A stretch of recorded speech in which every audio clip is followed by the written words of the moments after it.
Imagine, if you will, a lottery ticket where they pay you to participate. I'm Michael Carr with Veritas Literary Agency, and this is How to Hook an Agent. Now, what I'm talking about here is movie and film options. It sounds a little funny to think of it that way, but the reality is when someone pays for an option for your book, your chances of actually having that made into a movie or a television project are frankly pretty low. But it's an exciting moment that every writer dreams about having. They're always dreaming about having their book turned into a movie. I have some writers who've even cast all of the main characters in their mind, and they're thinking big, trying to have Tom Hanks or something in an Oscar-winning role. I think it's natural for people to dream about that sort of thing, and perhaps when you're writing, you're kind of seeing it play out as a film in your head, and so naturally in that sort of situation, you start to cast that and you start to imagine how it would appear as a script. And there are some people who've actually started working as writers having come from a theater or a film background. Maybe they initially were trying to get scripts published before they really realized they wanted to do novels, but they still have that dream in the back of their mind. Apart from that, it is a little bit like winning the lottery when you have your book made into a movie. There's so much money sloshing around in Hollywood compared to the publishing industry that really it can be eye-popping the amount of money involved. If you look at, say, George R.R. Martin and you Google net worth, and you can see just the incredible amount of money that this guy has, according to the internet. And you can realize most of that isn't coming from the books, right? Most of that is coming from the Game of Thrones series. Even a smaller movie project, even one that has almost failed, can still be pretty lucrative. I know a writer who had one of her books made into a Lifetime sort of movie, the sort of made-for-TV sort of project. She said it was really bad. It didn't fit her book at all. It didn't match her book at all. They took away all this stuff that she really liked about it and turned it into this product that she wasn't really happy with. She still got $60,000 to make this little small made-for-TV movie. And what's more, it's in regular rotation on the channel that it's on. And every 3 to 6 months, they'll play this movie. And even though it's really bad, even though if you go to IMDb and you can see it's got terrible ratings, every time it does, there's this really nice bump in her sales for this book, just for a made-for-TV movie that didn't turn out particularly well. So, not only do writers love to see this, it's like a dream for a publisher, especially if it's a small sort of a publisher. But you have to be realistic about this sort of thing. When you look, for example, at the projects that are being made into movies, most of the oxygen in the room is being sucked up by pre-existing franchises, by sequels, by things that were maybe scripts directly made for movies. The number of movies that are made from books was probably never really high, but is not particularly high now. I have some writers of mine who've sold really, really well and still don't have that movie deal for whatever reason. I have one writer, in fact, who she's sold quite well, and she doesn't even have any options on her projects in spite of having numerous translations into other languages.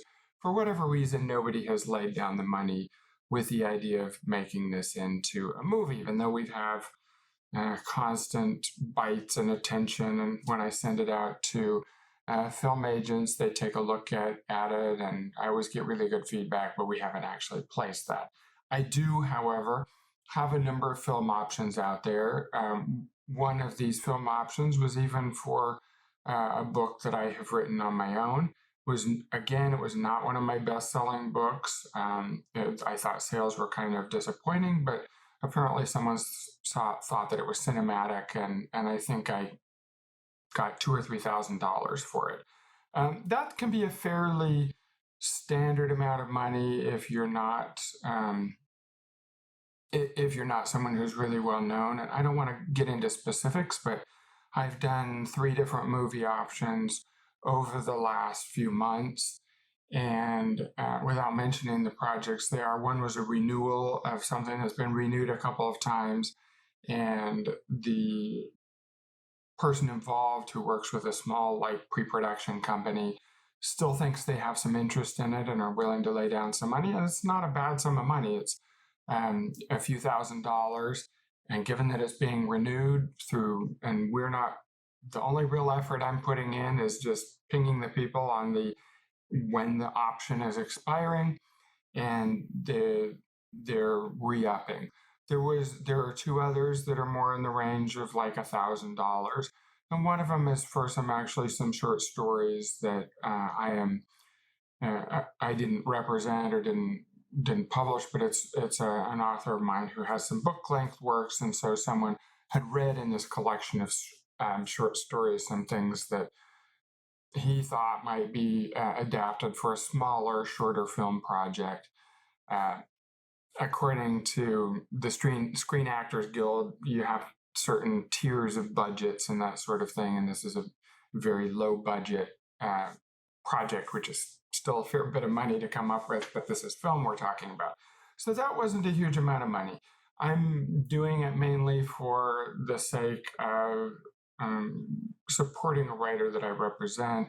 If I do something for $1,000, I'll have another video talking a little bit about the financial realities of what it means to be a literary agent. But having a project for $1,000, and I take my 15% cut, and then I have to pay some of the agency overhead before any of that money even comes to me. So it's not really, for the amount of work to go and look at a contract and have endless emails back and forth with someone, is not really why I'm doing that. But there is a sense that for me, as for the writer, it's a little bit of a lottery ticket.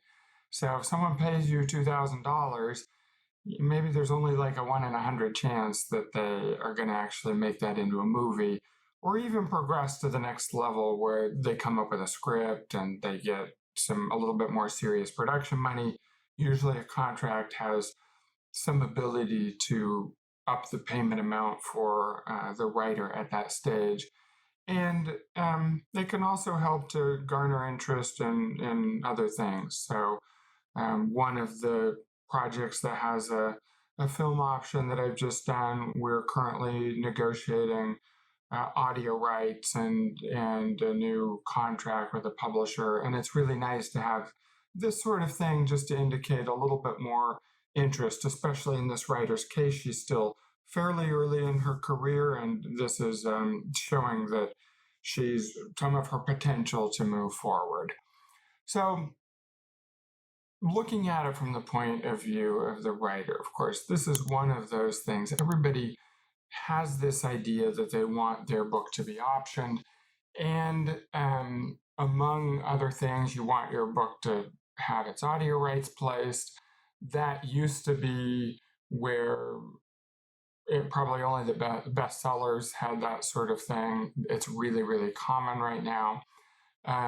Foreign rights sales, which again is hit and miss. I have writers who have a dozen or more different translations of their books, and others that may get 0 or maybe even sell fairly well but only have 1 or 2. For whatever reason, foreign markets are not necessarily thinking that translates really well into their market, or the publishers aren't pushing that as hard as they should. So hard to say what's happening. So much of this industry feels a little bit random. But when you're looking at those other things, you really have to be realistic about what film means and what it doesn't mean. Most books aren't optioned. And a lot of books, as I mentioned, can sell really well and still not have an option go out there. Then, so I will sometimes get writers who will be pressuring me, like, why is my book not had an option? Is there any film interest? Or when Publishers Marketplace announces the deal, I'll get a little flurry of interest from people wanting the manuscript. That gets everybody's hopes up. And then really it doesn't pan out, nothing happens. So you have to be realistic at that stage. Your agent should always, always be following up on things. I follow up on things no matter, um, no matter how small the nibble is, no matter what it is. But there are cases where you can look and the person has no footprint, they have no presence, they have no listing on IMDb, they've never done any projects, they don't really have film possibilities, and yet the author in question is really caught up in the possibilities of that. Usually, when you follow up with that person, they want you to sign over your rights without paying anything. They just want a shopping agreement or something. Um, like anything else, people will try to get things on the cheap. I don't do anything if there's no money on the table, right? I would never advise an author to do it. If the producer person involved doesn't have skin in the game, then why should you tie up your rights? It's just not worth it. And it sets a bad precedent for you, right? Even if you don't have anyone else interested, you really don't know. This is why you negotiate these things, and you negotiate the heck out of them, even if it looks unlikely that they're ever going to make anything and they're only giving you $500. Like, I might do an option for $500 on a smaller project, but it at least indicates some degree of seriousness on behalf of the person involved. So if your agent says, if someone wants to acquire this, but it's just a shopping agreement and they're not going to put any money down and they don't have any credits or film history or anything, and they advise you not to take it, I think your agent knows what they're talking about. And then you need to, again, be realistic about what it's going to take to get to the next level. Don't go and try to pressure that person with the option and why haven't you sold it, or are you doing anything with it. Try not to be discouraged when it gets to the point where nothing's happening. That's going to be the case most of the time. And remember that based on the money that's out there, someone might be optioning 40 or 50 projects and laying down $2,000 to $10,000 on each of those. And then they want to have these little treatments that they're going out and pitching to people who then can finance this project. And they're going to drop all these other things as soon as something else comes. But they don't know what's really hot. And they don't know if your book is going to take off. And they don't know if there's going to be a lot of demand for it. But because they've got so much money to work with and the stakes are really high, if they do a full-length feature film with someone like Lionsgate or something, then they could have so much money involved that it pays for them to have all of these other little projects that aren't going to pan out. And that's kind of their math, which works a little differently than the publishing industry. Nobody is putting down money in the publishing industry on the possibility that they might publish it. We just don't have that kind of money in the publishing industry. So if someone's paying you $5,000 for an advance, may sound like not a lot of money, but they are absolutely going to be committed to publishing your book. If someone lays down $5,000 for an option, they're trying to probably acquire some things and they're plausibly interested. They're not going to just sit and do nothing, but they recognize that most of the things they option are not actually going to sell, nor do they think they are. They just need a certain percentage of those to go through, and it pays for all of the other things. And they don't know what's going to strike or not. They're going to have a meeting with some producer or something, and they're going to say, I have this idea, I have this idea, I have this idea. And they might say, I want to see more on this one, less interested in this. And they're going to have numerous meetings. I'm not as well educated. Some of this is a little bit opaque to me too. I'm not as well educated, so take a little bit of a grain of salt what I'm saying here. I'm not able to see behind these closed doors, but this is what seems to be happening in a lot of these cases. Apart from that, it's a really fun thing to do. And the lottery aspect, think of that as something fun too. I remember the last job I ever had before I set off on my own in various ways. Everyone had an office pool. Whenever the Powerball got big enough, everyone would kick in 10 or $15. And I was always really skeptical about that. It's just money that's going to be lost. There are hundreds of millions of tickets out there. And one of my coworkers said something that kind of resonated. He said, well, there's two things. One is, imagine if someone wins and you're the only guy who didn't contribute, and everyone else is quitting their jobs with millions of dollars and you're the one who didn't get involved. I guess fear of missing out. I didn't have that. But the one that did resonate with me was, I'm paying $15 to be able to daydream for the next 2 weeks and talk with all my coworkers about what we're going to do when we each get $30 million of our share of the Powerball. And that to me is fun enough that I'm willing to throw down the money. It's kind of like that. Same reason I did fantasy football with a relative once. I didn't follow football closely enough to know all the stats, and I knew I wasn't going to win, but it was a fun game to participate in. So look at it that way with your option.